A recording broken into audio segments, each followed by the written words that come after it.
Football's a funny old game, innit? Sometimes you just can't predict what's coming next in football, especially when you're going through the toughest of times. And mark my words, Celtic have been going through the toughest of times recently, especially on a European front. So, I mean, I didn't see this coming tonight. I don't think many of us did. What a very welcomed, pleasant surprise though. Celtic winning for the first time on the road in 4 years in European football by beating Feyenoord in the Coupe tonight and restoring faith and hope and pride to this otherwise terrible year in European football for Celtic. Just like that, the flick of a finger, the click of a finger, the flick of a switch, Celtic are back in with a chance. We have opened the door for progression in European football. And I wouldn't have blamed any Celtic fan for chucking the notion of that a few weeks ago. I wouldn't have blamed any Celtic fan for going in tonight feeling pessimistic or feeling negative or just feeling kind of down and out when it came to European football. I wouldn't have blamed Celtic fans for saying we should just focus on the league. Because I was feeling similar to that. I mean, especially a few weeks ago when I got back from Denmark, I sat in this very chair, I done videos, I done live streams, and I said, we can say goodbye to Europe this year. Feyenoord, Roma, Bologna, we have no chance. No point in caring. We're out. That's it. It's done. Michelin gave us a tanking and that's it. We're out the competition. And just like that, Martin O'Neill and Celtic go out there on the pitch tonight and restore all the pride and hope that we need to actually have a chance of progression in this tournament. It's not by any means a guarantee. It's not by any means going to happen. And by no means was tonight perfect for Celtic. But see, when you're away on the road in Europe, it's never going to be perfect. These wins are going to be scrappy. And tonight's game was scrappy. These games are going to be tough. And tonight's game was tough. But they're always so worth it. And tonight, I can't help but feel an immense level of pride. A level of pride that I haven't felt in a long time watching Celtic. I'm not trying to be... I'm not trying to exaggerate every emotion this season. I'm not trying to be over the top about things. But I have not felt that sort of pride in winning a game in quite a while. Because we haven't had those sorts of wins in quite a while. Like, you know, we beat Sturm Graz at Celtic Park and I felt good. I felt like it gave us hope. But there wasn't an immense feeling of pride behind it. We haven't performed well enough in derbies, God knows how long. I think Martin O'Neill, in these two big games that he's managed in the semi-final and tonight, has delivered two of the biggest wins that you could ask for this season, and I am so fucking grateful for that. So as he rides off into the sunset over this next week or so, man, he goes with my appreciation. He has kept Celtic alive tonight. And I know Feyenoord aren't exactly great at the minute, and I know we're dealing with a Feyenoord who seem very down and out in their own regards, and their own form is pretty poor. You've got to beat what's ahead of you, and by no means is heading to the Coupe in Rotterdam an easy feat. And we've went there tonight, and we have played out of our skins. Everybody to a man done their part tonight. Some people better than others. Some performances to credit more than others. But to a man, we got every bit of the win that we deserved. Because of the performance, because of the efforts, and because of the attitude that lasted throughout the game. I found it nuts. Look, listen, once again, I do not fault any Celtic fan for giving up on in regards to Europe this season. I think it was very easy to do, and after Denmark, I felt a level of pessimism that I've never really stooped to in European football, I must admit. I was properly and totally embarrassed. But there was people tonight, and even on my live stream before this game, suggesting that Martin O'Neill had chucked it. If that's Martin O'Neill chucking it, I want to see what Martin O'Neill's like when he's gone for it. Because there was one thing, and I made it crystal clear, you can go back and watch that stream, to suggest that Martin O'Neill, the Martin O'Neill that took us to a European final, one of the only two managers in our club's history to do so, by the way, to suggest that he was ever going to chuck it tonight, and he was only putting out a team for the sake of it tonight, was an utterly ridiculous thing to think. And there were so many people who were suggesting it all throughout the week. Oh, he should just put out a B team, he should give up. I think it's okay for us as fans to give up. But for the manager, and especially Martin O'Neill, to suggest that he should or he would have given up, you don't know Martin O'Neill very well. You don't.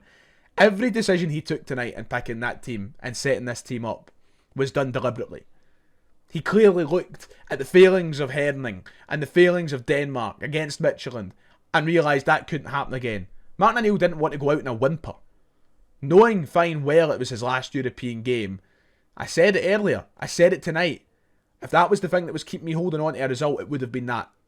It was Martin O'Neill wanting to go out with a bang, and boy oh boy has he went out with a bang tonight, I tell you. I mean, some of you might be wondering, Ryan, you weren't wearing that earlier, you were wearing a Celtic top in your stream. I do apologise, while celebrating the first goal, my dinner went odd on me. So, quick wardrobe change, and we're ready to go. My, oh my, what a feeling for us tonight in the Coupe. And yeah, as I say, I think the main narrative to take away from it all, and the main story that comes away from this game, is the fact that we are still in with a shot. Wilfred Nancy now gets the chance to come in and inherit a team that still has so much of a chance in Europe. And don't get me wrong, these last 3 games are tough. Roma at Celtic Park. I'm not going to change what I said earlier on in my stream in regards to this. Roma, Bologna, Utrecht. 3 games which are going to be hard for Celtic. 3 games that at least 2 of them I expected Celtic to probably go in and lose. I can feel positive about it now. I can feel optimistic about it because the blueprint was laid out tonight. And these players have played out of their skins for Martin O'Neill one last time. We now have a new manager coming in who would have been watching tonight with these players full well knowing that this new manager was watching tonight. And hopefully this new lease of life continues to grow through them on the European stage. Hopefully when we play Roma, it's more of that we see. Hopefully against Bologna the next time we're away from home in Europe, it's more of that we see. And if we get more of that, even if it's scraping 24th place in this Europa League, you've got to be in it to win it.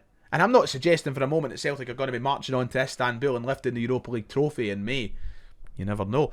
But what I am saying is, if you want to have a hope of that, if you want to cling on to even the slimmest of ideas that you can be the team leading the chance to the final, you've got to remain in the competition. And Celtic tonight have kept themselves in the competition.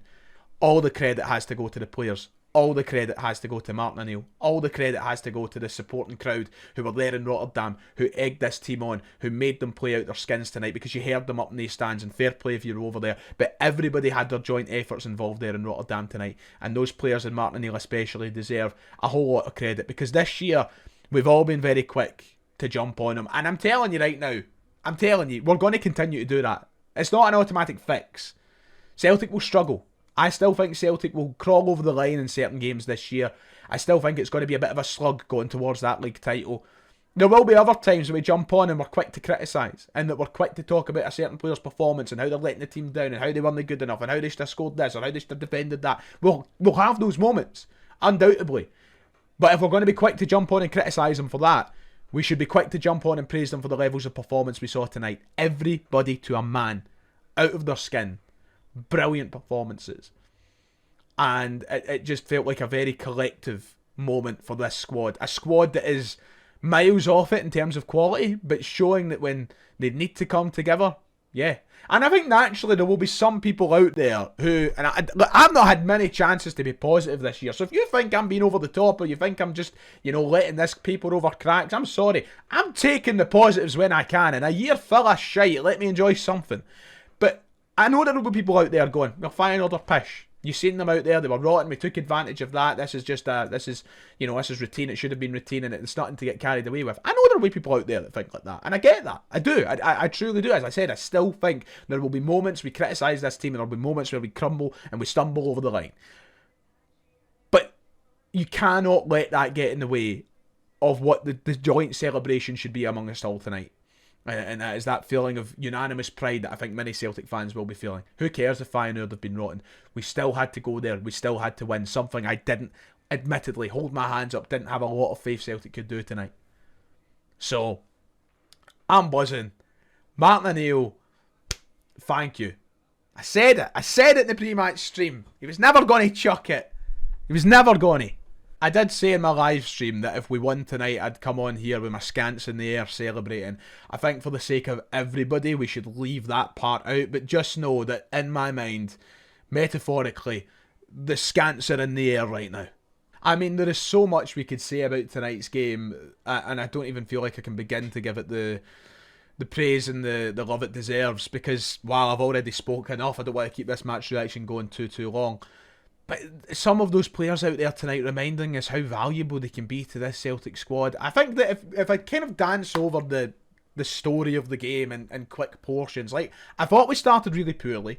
We obviously go 1-0 down. We respond pretty well. We start to dip again. And then after that, it felt like total control. For me, the story of tonight's game was just how good the game management was from Martin O'Neill. Because there was a moment where I doubted him. I'm not going to lie about it. There was a moment where I doubted him. We equalised. And then straight after the equaliser, we were playing well. And then bang, we'd committed too many men up the park. Feyenoord were in behind. They really should have got a goal. And they didn't. And I was thinking to myself, oh no. And then Feyenoord started taking the kind of front foot again. And I was, for about 5 or 10 minutes, I was thinking, what are we doing? What are we doing? We're going to bottle this. We're going to bottle it. And we didn't. And joke's on me for doubting it for a moment, but the game management from that point onwards, and in particular that second 45 minutes, oh my word, it was magnificent. You know, we weren't flashy, we weren't spectacular, we weren't dominating the game at all. Like Feyenoord, they came knocking. There was a period in the second half where they could have and should have had a couple of goals. Like they hit the bar. Callum McGregor saved us from an almost certain goal. But that's what happens in football, particularly European football. You are under the caution. It's about how you deal with it. But I thought our game management was absolutely magnificent. And nobody deserved that result tonight more than Martin O'Neill. Nobody.